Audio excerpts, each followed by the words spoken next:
Rating semua mouse yang pernah aku pakai di 2025 based on price to performance menurut pengalaman pribadi aku pakai. Langsung aja ke mouse pertama di hari ini, yaitu Fury Film G1. Ini mouse bisa dibilang murah ya buat packnya yang katanya 3311 di under katanya 3311, tapi ternyata pas aku bongkar 3313 dan aku tidak menemukan data yang mendukung info dari sensor ini ya. Jadi kita nggak tahu spek sesungguhnya. Yang kita tahu itu cuman dia 1000 Hz polling rate dan di bagian quality checknya agak kurang. Contohnya di punya aku di scrollnya dia itu kayak cacat begitu ya, kayak sobek dikit, dan karena sensornya dioplos ya aku bisa taruh ini di gimana ngomongnya ya, ada masalah connection juga, dia agak ngedelay gitu ya walaupun pakai dongle. Selanjutnya mouse tercinta di 2025 ini, mouse budget tercinta Dragon M724. Gak usah banyak ngomong, ini paling atas. Harga 100.000 kecil, dapat 3327, 1000 Hz polling rate, 220 fps, 30 G acceleration, udah oke buat main Valorant. Kabel only, tapi kabelnya bisa kamu dicopot, bukan jadi waris, dicopot, diganti. Nah yang mulu kayak gitu, kesel aku. Dia juga ringan banget, 42 gram, bisa drag click, bisa scroll click, paling atas. No comment. Selanjutnya Ryunic Shinkai.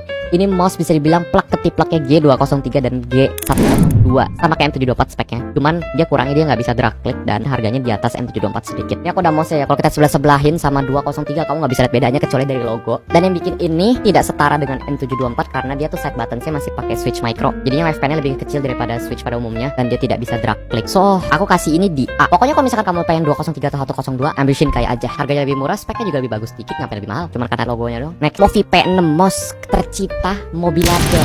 Gak tahu kenapa tapi Mobilader pada cinta banget sama mouse ini. Padahal speknya bisa dibilang kurang ya buat main game dan gak cocok buat main game. Ini mouse kantor. Dia silent click buat di kiri kanannya, di sininya kiri kanan nih, dan di sampingnya dia nggak silent click sih. Dan untuk tombol sampingnya dia agak kurang ya, agak mendelep dan tipis banget rasanya. Overall harganya under 100 dan silent menurutku ini kalau misalkan dipakai buat kantor ini enak sih. Dia silent terus juga ergonomis ya, ada thumb rest-nya juga. Based on price to performance karena dia juga nggak kemahalan dan dihargai segini. Buat gaming pasti nggak bagus, tapi untuk price to performance-nya lagi oke lah aku bilang. Bisa setara sama Raigor 3. Ini bisa jadi varian aja ya kalau misalkan pengen nyari mouse buat daily. Kalau tanganmu kecil ambil Raigor, tangan gede, tangan medium ambil P6. Segampang itu. Lanjut, Press Play Atlas. Mouse ergonomis yang nyampe sekarang masih oke ya, masih banyak yang beli, masih banyak peminatnya. Dia pakai sensor PW3311. Udah cukup buat main game competitive shooter. Beratnya bisa dibilang nggak ringan-ringan banget, nggak bisa dibilang berat juga. Di 60-an gram, kalau nggak salah 62 deh. Harganya di atas 300, tapi menurutku bodinya agak tipis sedikit bodinya. Soal connection, performance dan lain-lainnya nggak ada masalah sih aku. So overall aku kasih dia di B. Selanjutnya mouse yang mungkin tidak banyak orang bakal expect dari sini, ini mouse vertikal dari PhotoArt IM11NL. Ya ini mouse daily dan pastinya bukan mouse gaming. Kebanyakan mouse daily dia switch silent karena mau dipakai di kantor biar nggak ganggu orang. Tombol sampingnya dia tapi masih pakai micro ya di thumb buttonnya. Tapi untuk posisi make, bisa dibilang sih kalau orang yang nggak pernah make bakal berasa abnormal ya, bakal kayak ih nggak enak nih. Tapi kalau misalkan kamu pakai terus seminggu atau 5 hari ya juga udah oke sih. Build quality juga solid parah, makanya dia agak berat, baterainya juga tahan lama.